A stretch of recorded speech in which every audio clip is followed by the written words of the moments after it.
नमस्कार दोस्तों, स्वागत है आप सभी का हमारे YouTube चैनल यूपीएससी एल्गोरिथम पर। फ्रेंड्स, जैसा कि आप सभी को पता होगा कि हम लोग यूपीएससी के लिए ऑप्शनल ज्योग्राफी को पढ़ रहे हैं और ऑप्शनल ज्योग्राफी में हम लोग भौतिक भूगोल को देख रहे हैं। भौतिक भूगोल को देखने के बाद हम लोग मानव भूगोल को देखेंगे और मानव भूगोल को खत्म करने के बाद हम लोग भारत के भूगोल को देखेंगे और इस तरीके से हमारा ऑप्शनल ज्योग्राफी का जो सिलेबस है वह समाप्त हो जाएगा। फ्रेंड्स, आप सभी की जानकारी के लिए एक बात और मैं बता दूं, यह ऑप्शनल ज्योग्राफी का 7वें नंबर का वीडियो है। यहाँ पर ऊपर में आप लोग देख सकते हैं, मैंने पिछला 6 वीडियो को एक प्लेलिस्ट में लगा दिया है। आप लोग जाकर के नहीं देखे हैं तो देख सकते हैं। आज हम लोग बात करने वाले हैं फ्रेंड्स अपक्षय के बारे में, जिसे इंग्लिश में वेदरिंग के नाम से जाना जाता है। यह 3 प्रकार का होता है, इसी के बारे में भी डिटेल से जानेंगे। पहला है भौतिक अपक्षय, दूसरा है रासायनिक अपक्षय और तीसरा है जैविक अपक्षय। तो इन तीनों के बारे में विस्तृत रूप से हम लोग समझने का प्रयास करेंगे। काफ़ी मैंने सरल भाषा में समझाने का प्रयास किया है और कुछ डायग्राम भी बनाए हुए हैं, तो आप लोग को अच्छे तरीके से समझ में आएगा। चलिए शुरू करते हैं। सबसे पहले परिभाषा को देखते हैं। सबसे ऊपर आप लोग देख सकते हैं, मैंने लिखा है फ्रेंड्स अपक्षय या अपक्षरण। एक ही होता है फ्रेंड्स, अपक्षय बोलिए या अपक्षरण बोलिए, एक ही होता है। इसको इंग्लिश में वेदरिंग के नाम से जाना जाता है। फ्रेंड्स, आप सभी को सीधे भाषा में अगर बता दूं कि अपक्षय या अपक्षरण किसे कहते हैं, तो चट्टानों को टूटने फूटने को ही कहते हैं अपक्षय या अपक्षरण।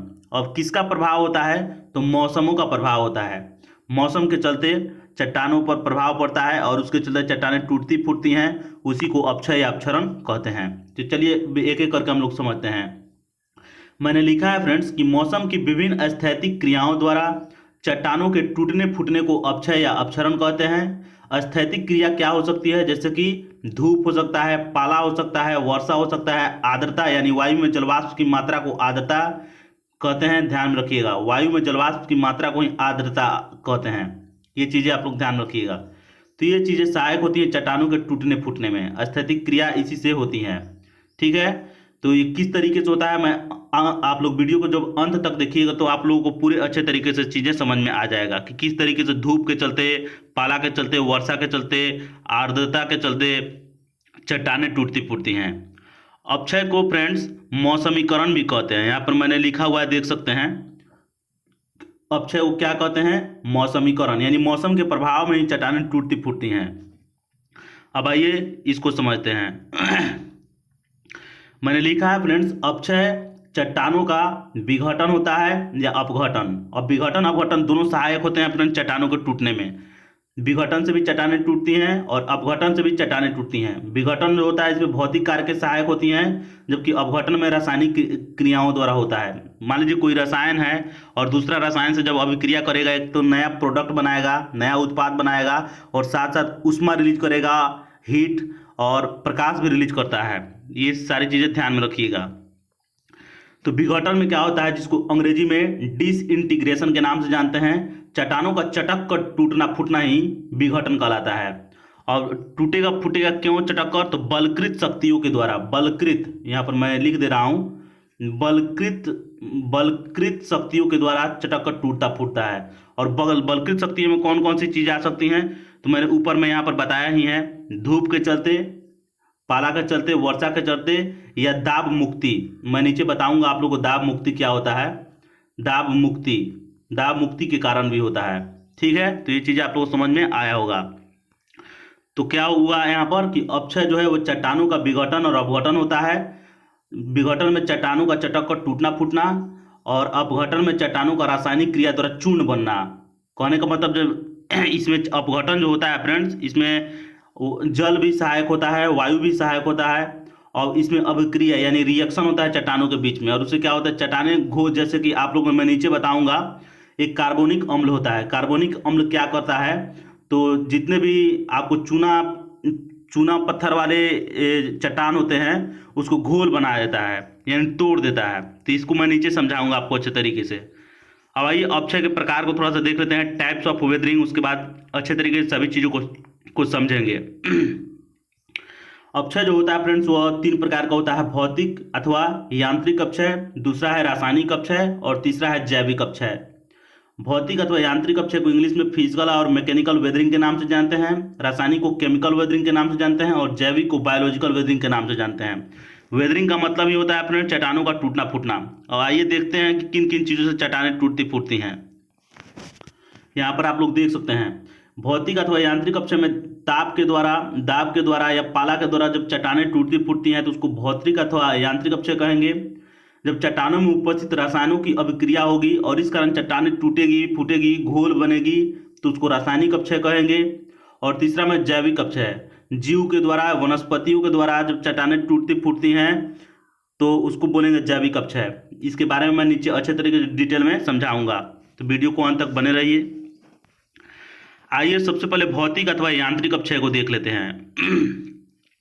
भौतिक अथवा यांत्रिक अक्षय में भी फ्रेंड्स हमको सूर्याताप को आइसोलेशन को देखना है। आइसोलेशन को देखने के बाद दाब मुक्ति को देखना है। उसके बाद भी एक है उसको हम लोग देख लेंगे। यहाँ पर देखिए पाला भी है, पाला देखना है। यहाँ पर मैंने दिखाया ही है पाला। और उसके बाद पाला को देखने के बाद हम लोग दाब मुक्ति को देख लेंगे, इस दाब मुक्ति को।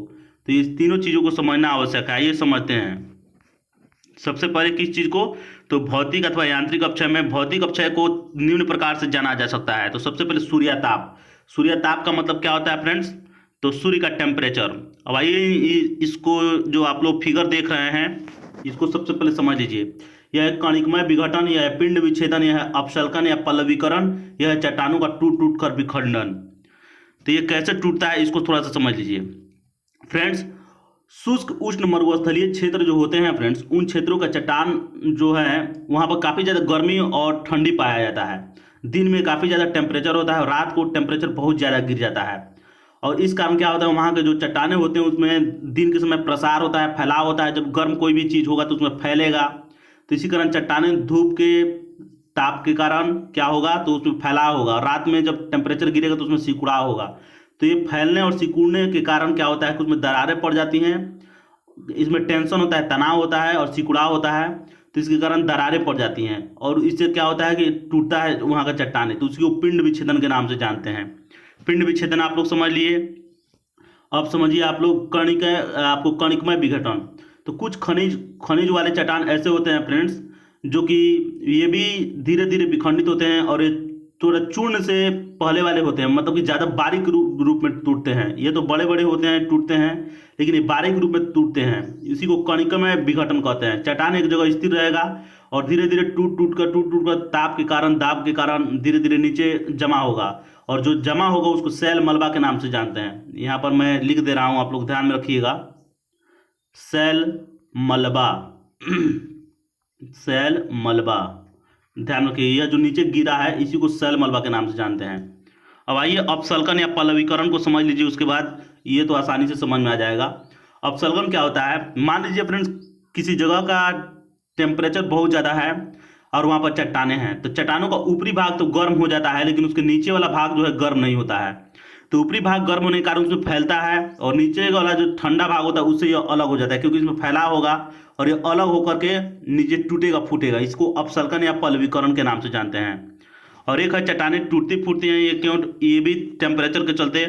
फ्रेंड ध्यान में रखिएगा, जहाँ पर तापमान अधिक होता है, जैसा कि मैंने बताया शुष्क उष्ण मरुस्थलीय क्षेत्रों के जो चट्टान होते हैं वहाँ पर संध्या के समय फ्रेंड्स यानी सूर्यास्त के आधा घंटा के बाद बंदूक के चलने की आवाज़ आती है। बंदूक से जब गोली निकलता है ना वैसे ही आवाज़ें आती हैं। वो आवाज़ जो होती है अपने चट्टानों के टूटने फूटने की होती है। तो ये चीज़ ध्यान में रखिएगा।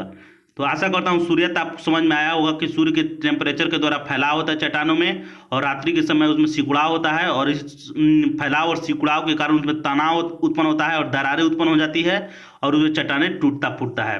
आशा करता हूँ समझ में सूर्याताप आया होगा। अब आइए पाला समझते हैं। भौतिक अथवा यांत्रिक अक्षय का दूसरा भाग है पाला। और पाला को समझिए। पाला को अंग्रेजी में फ्रोस्ट कहते हैं, FROST, फ्रोस्ट। यह उच्च अक्षांश वाले पर्वतीय क्षेत्रों में संपन्न होते हैं, जैसे हिमालय वाले क्षेत्रों में आप लोग देख सकते हैं। वहाँ पर क्या होता है फ्रेंड्स कि आप सभी को पता होगा कि हिमालय पर बर्फ जमा रहता है, क्योंकि उच्च अक्षांश पर जाइएगा, उच्च अक्षांश वाले क्षेत्रों में तो क्या होगा वहाँ पर बहुत ज़्यादा टेम्परेचर गिर जाता है। धीरे धीरे टेम्परेचर गिरने लगता है। तो पर्वतीय इलाकों में क्या होता है कि पर्वतों के ऊपर बर्फ जमे रहते हैं। बर्फ जो जमे रहते हैं दिन में और दिन में जैसे ही धूप निकलता है, यहाँ पर सन देख सकते हैं, तो बर्फ क्या होगा, चट्टानों की दरारों में क्या होगा, पानी के रूप में जमा होगा। और पानी के रूप में जमा होगा क्या, दिन में। लेकिन रात जैसे ही होगा तो वो बर्फ फिर टेम्परेचर गिरेगा। यहाँ पर मैंने दिखाया है, देख सकते हैं। दिन में जो है फ्रेंड्स आप देख सकते हैं कि 8 डिग्री टेम्परेचर है, और रात में जो -3 डिग्री टेम्परेचर है। तो इस तरीके से आप लोग तापमान में अंतर को देख सकते हैं। इसको समझा रहा हूँ अच्छे तरीके से, आप लोग को समझिएगा। तो क्या होता है फ्रेंड्स कि दिन में तो टेम्परेचर के कारण पानी में के रूप में वो चट्टानों में रहता है, टेम्परेचर दिन में कम हो जाता है, और रात में जब आप दिन में ज़्यादा होता है टेम्परेचर, सॉरी, और रात में कम हो जाता है। यहाँ पर चांद है और यहाँ पर सूरज है, इसको अच्छे तरीके से समझिए। तो रात के समय जब पानी जो बर्फ में बदलता है फ्रेंड, तो बर्फ का आयतन में वृद्धि होता है। आप लोगों को पता होगा कि अब जब पानी बर्फ का रूप लेता है तो उसके आयतन में वृद्धि होता है। आयतन में जब वृद्धि होगा तो ज़्यादा जगह छेकेगा। तो चट्टानों के जिस दरारों में पानी या बर्फ रहेगा, जहाँ पर बर्फ रहेगा, उस चट्टानों की दीवारों पर यह धकेलेगा, बल कार्य करेगा, और उसके चलते चट्टानों में दरारें उत्पन्न होगी। आप लोग देख सकते हैं। यहाँ पर देख सकते हैं कि इधर से इधर बल लगेगा, इधर से इधर बल लगेगा। तो इसके चलते क्या होगा कि चट्टानों में दरारें उत्पन्न होगी, और वहाँ पर क्या होगा कि दिन में जब फिर जल मतलब बर्फ पिघलेगा, और जल जो दरारें बनी हुई है उसमें घुसेगा, उसमें फिर से भर जाएगा, और यह प्रक्रिया चलती रहेगी। कहने का मतलब है, आप लोग को समझ में आया होगा फ्रेंड्स, मैं जो बताना चाह रहा हूँ कि दिन के समय क्या होता है, तो पानी गड्ढों में जमा होगा, चट्टानों की दरारों में। रात के समय वो जमेगा, और जमेगा तो उसमें फैलाव होगा, चट्टानों में दरार उत्पन्न करेगा, और ये प्रक्रिया चलती रहती है। इससे भी चट्टानें टूटती फूटती हैं। तो आशा करता हूँ ये चीज़ें समझ में आप लोगों को पाला भी आया होगा। अब आइए भौतिक अथवा यांत्रिक कक्षा में दाब मुक्ति को समझ लेते हैं। दाब मुक्ति क्या होता है, इसे समझिए। फ्रेंड्स, आप सभी को पता होगा कि आग्नेय चट्टान जो होता है, आग्नेय चट्टान और कयांत्रित या रूपांतरित चट्टान जो होता है वो नीचे पाया जाता है, और उसके ऊपर अनेकों प्रकार की चट्टानों का लेयर होता है। मान लीजिए कि यह नीचे वाला जो चट्टान है, यह वाला, यह नीचे वाला, यह जो है कयांत्रित या रूपांतरित चट्टान है, और इसके ऊपर अन्य प्रकार की चट्टान और मिट्टी है। तो क्या होता है, कयांत्रित और रूपांतरित चट्टानों को ऊपर वाला चट्टान दाबे रहता है। अत्यधिक दाब के कारण प्रेशर यह भारी होता है, तो नीचे इस चट्टान को दबाए रखेगा। लेकिन जैसे जैसे अपर्दन होता है, अपर्दन का मतलब कटाव होता है, इसके बारे में मैं आगे वीडियो बनाऊंगा अपर्दन क्या होता है। लेकिन इतना समझिए, अपर्दन का मतलब कटाव होता है, हवा के चलते, पानी के चलते कटाव होना, यानी धीरे धीरे वहाँ की चीज़ों का नष्ट होना। तो ये जो ऊपर का जो चट्टानें हैं अपर्दन के कारण नष्ट होंगी, तो धीरे धीरे ये कुछ ऐसा दिखने लगेगा। और इस कारण क्या होगा, तो नीचे जो दबा हुआ चट्टान था उसमें फैलाव होगा। जब मान लीजिए किसी चीज़ को प्रेशराइज कीजिएगा और ऊपर से जब दाब हटाइएगा तो ऊपर उठने की कोशिश करता है। तो ये तो ऊपर से नीचे पर बल लगा रहा था, तो ये दबा हुआ था। लेकिन जैसे यहाँ पर देखिए, यहाँ पर अपर्दन हो गया, यहाँ का चट्टान जो है, यहाँ पर चट्टानों की मात्रा में कमी देखने को मिल रही है, तो ये बल ऊपर की तरफ लगाएगा, और इसलिए बल जो है ऊपर लगाने के कारण ये चट्टानें ऊपर उठती हैं, और ये आग्नेय और रूपांतरित चट्टानें होती हैं। तो इस तरीके से फिगर आपको देखने को मिल जाएगा। जैसे ही ऊपर उठेगी तो वो भी चट्टानें टूटेगी, फूटेगी, और इस तरीके से यह दाब मुक्ति होगा। यानी जो प्रेशर इस पर लगा हुआ था, वो जब प्रेशर हटेगा तो ये ऊपर उठने का प्रयास करेगा, तो इससे भी चट्टानें टूटती फूटती हैं। तो इसको दाब मुक्ति के नाम से जानते हैं। आशा करता हूँ समझ में आया होगा। अब आइए रासायनिक अक्षय को समझते हैं। रासायनिक अक्षय में 3 चीज़ों को पढ़ना है: ऑक्सीकरण, कार्बोनीकरण और हाइड्रो यहाँ पर देख सकते हैं मैंने लिखा है जलयोजन। इसको हाइड्रेशन के नाम से जानते हैं। आइए एक एक करके समझते हैं। सबसे पहले ऑक्सीकरण को समझिए। सबसे पहले ऑक्सीडेशन। ऑक्सीजन द्वारा सेलों पर होने वाले प्रभाव को ऑक्सीकरण कहते हैं। सेल का मतलब चट्टान ही होता है फ्रेंड, ध्यान में रखिएगा।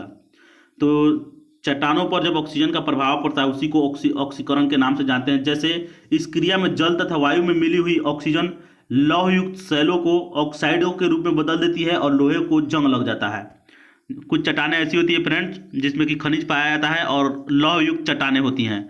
और लोहे में आप सभी को पता है कि जंग लगता है वायु की उपस्थिति में, नमी के कारण, क्योंकि वो लौ ऑक्साइड यानी धातु के ऑक्साइड बन जाते हैं और इस प्रकार लौ युक्त चट्टानें भुरभुरी होकर नष्ट होने लगती है। तो ये भी देख रहे हैं कि टूट रहा है धीरे धीरे, तो इसमें रासायनिक क्रिया सहायक हो रहा है, ऑक्सीजन के द्वारा हो रहा है, ध्यान में रखिएगा, इसलिए इसको रासायनिक अपक्षय के नाम से जानेंगे। दूसरा है कार्बोनीकरण, जिसको अंग्रेजी में कार्बोनेशन के नाम से जानते हैं।